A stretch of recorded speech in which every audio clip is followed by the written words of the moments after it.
Galaxy 109, bienvenue à toutes et à tous. Et nous avons une invitée, Bocha Vichaz, alias Nadia. Alors aujourd'hui, tu vas nous parler, tu vas nous laisser, tu vas nous canaliser un crâne de cristal. Bonsoir pour moi. Alors plusieurs en fait. Je suis gardienne de 5 crânes, un cristal reconstitué, un citrine, un obsidienne et une fluorite. Et le, le crâne de cristal reconstitué bleu est assez connu, je suppose, de Galaxy 109 c'est l'intermédiaire de Xuvia. Le crâne de cristal d'1 kilo est un Sirius, d'après ce qu'il me dit, une base de données, une mémoire, pas personnelle, mais une mémoire universelle. Euh, la- le crâne en citrine s'appelle Xébès et il est très vieux, d'après ce qu'il dit, et il se déclare médecin, donc il aime beaucoup soigner. Le crâne en fluorite euh, est une concrétion personnelle de ma personnalité, d'après ce qu'elle me dit, et elle ne s'occupe que de ma vie, mon existence. Et le crâne d'obsidienne est un crâne très jeune euh, qui, qui s'occupe de ramasser, enfin de concentrer les énergies que l'on appelle négatives, qui sont peut-être négatives pour nous, disons, qui sont, qui ne sont pas dans la construction. Et, euh, et lui, il est un petit peu moins volubile, il parle un petit peu moins souvent, mais il demande à ce que, de temps en temps, on puisse le laisser s'occuper de nettoyer les endroits, les lieux, les pensées.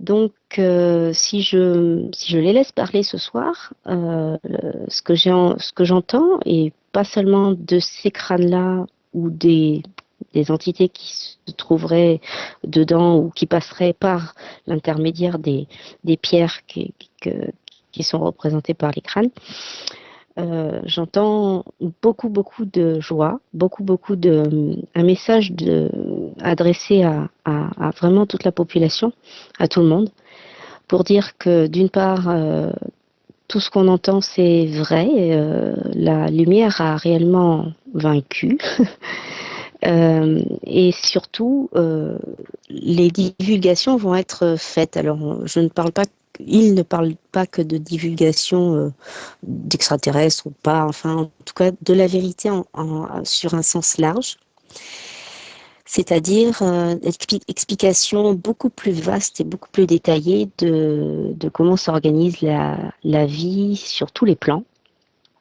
Et voilà, c'est assez complexe.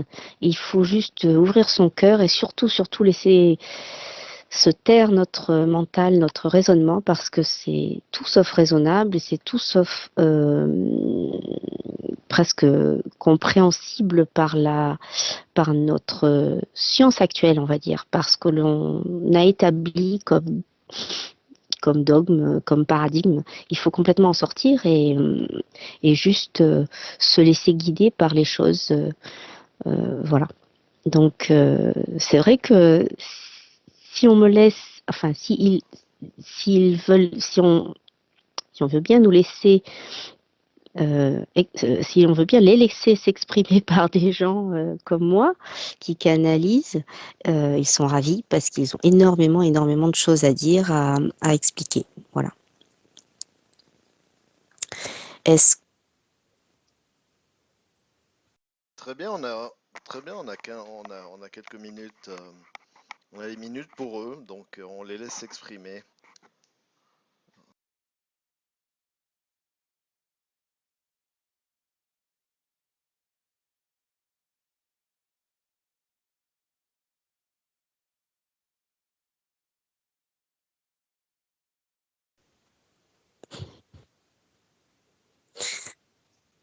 Alors voilà, ce que je disais, je ne sais pas si je l'ai dit hier, mais peut-être pas dans l'interview, c'était quelque chose d'assez important, c'était de savoir que dans notre très fort intérieur, c'est-à-dire dans l'intérieur du noyau de chaque cellule, au-delà même de l'ADN, et on va dire à l'intérieur de l'ADN, se trouve la lumière originelle, la lumière créatrice, la lumière avec un grand L, la même lumière qui se trouve au soleil central, qui se trouve partout dans l'univers, qui crée, non seulement qui crée, mais qui, parce qu'elle contient de l'information, c'est pas que de la lumière qui éclaire, c'est de la lumière qui informe et de la lumière qui crée dans la matière. C'est toute l'histoire et toutes les données universelles se trouvent emmagasinées dans cette lumière, dans ces étincelles de lumière qui se trouvent dans chaque être vivant et partout dans l'univers.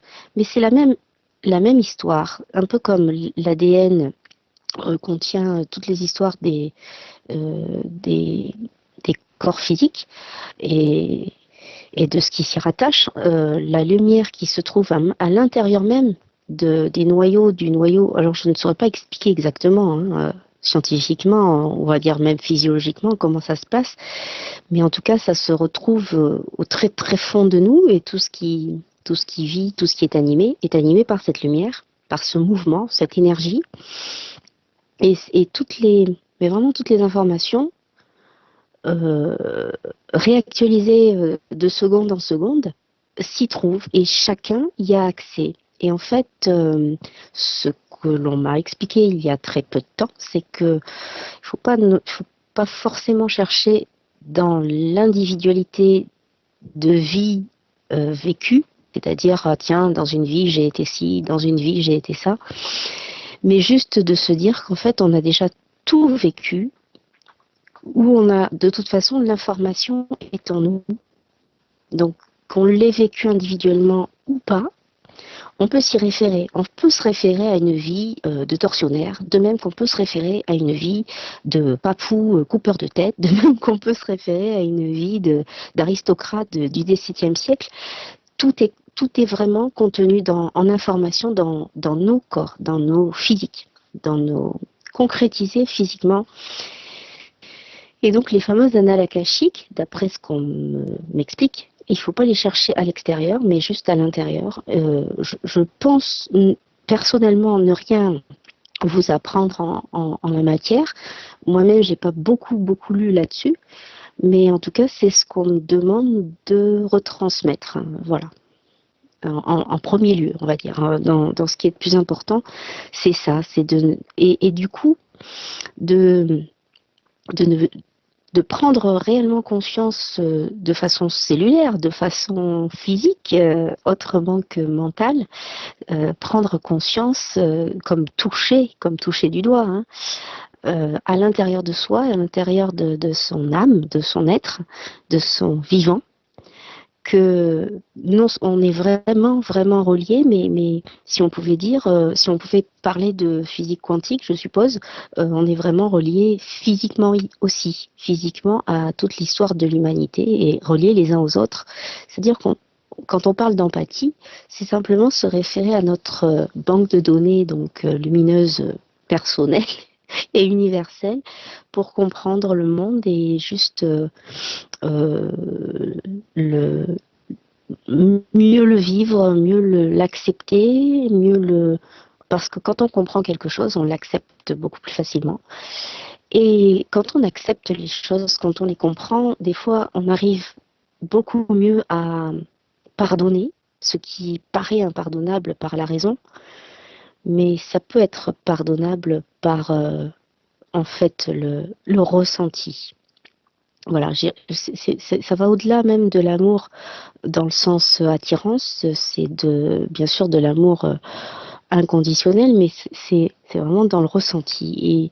Et ce qui nous demande actuellement, tout ce que j'ai comme message, c'est ça, c'est ressens les choses, ressens-les au fond de toi. Et alors en tant que prof de danse qui suis tout le temps en train d'essayer de faire ressentir les choses à mes élèves dans leur corps et de moi-même les ressentir dans mon corps, quelle qu'elle soit,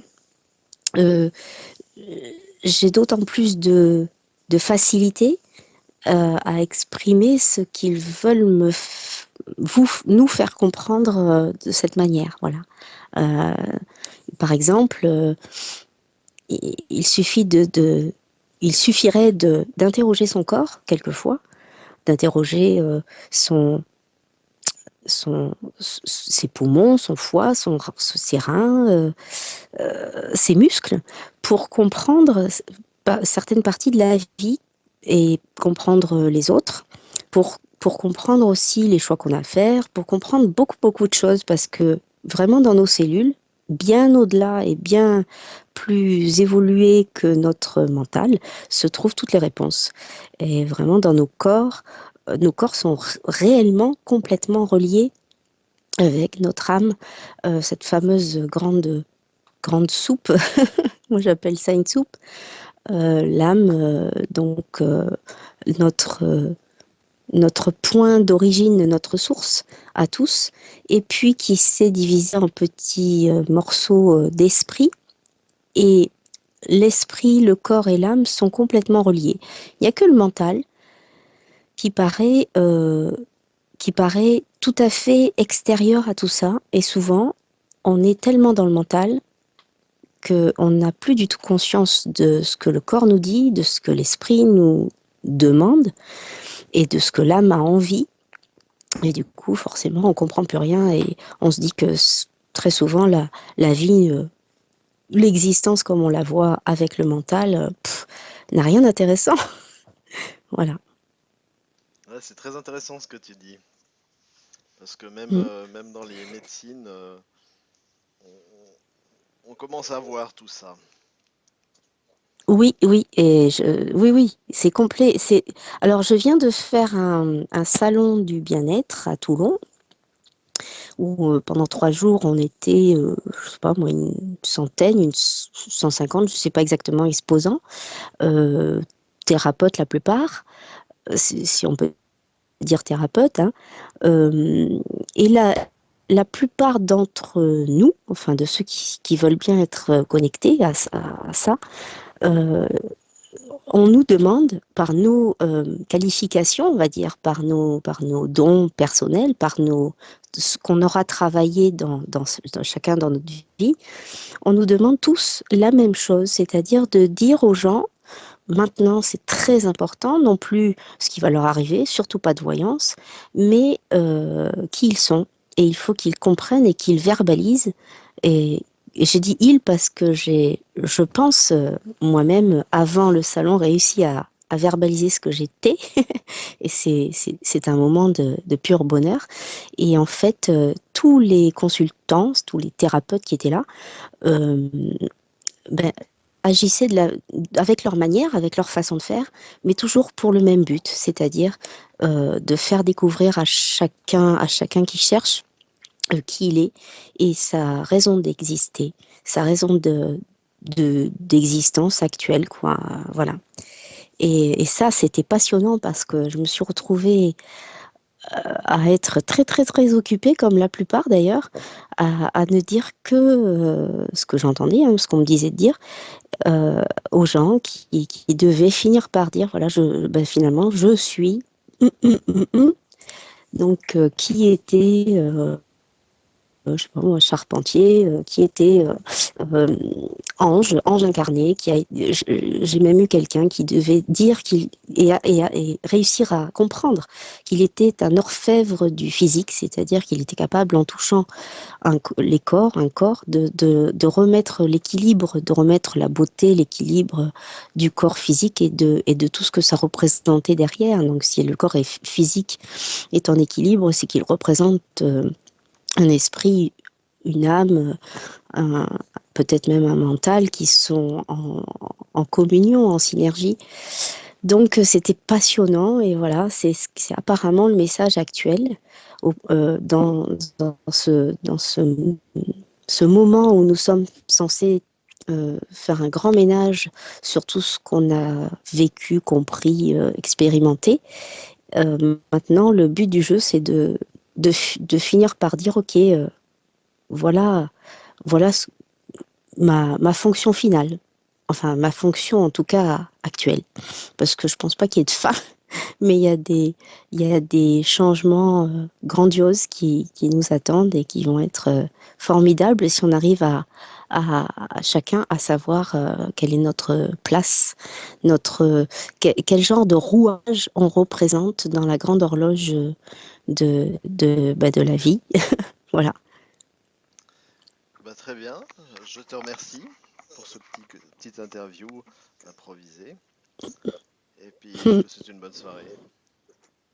Eh ben, merci beaucoup. Et puis surtout, je souhaite à tout le monde, à toi-même, à moi-même, euh, de trouver sa propre vérité d'existence parce que quand on l'a trouvée, tout prend un sens et il n'y a plus rien de grave, sauf de ne pas être soi-même. Donc on peut être riche, pauvre, grand, petit, laid, beau, ça ne veut plus rien dire par rapport à si on est à sa place. Voilà. Et ça, c'est super important. Merci. Merci à toi.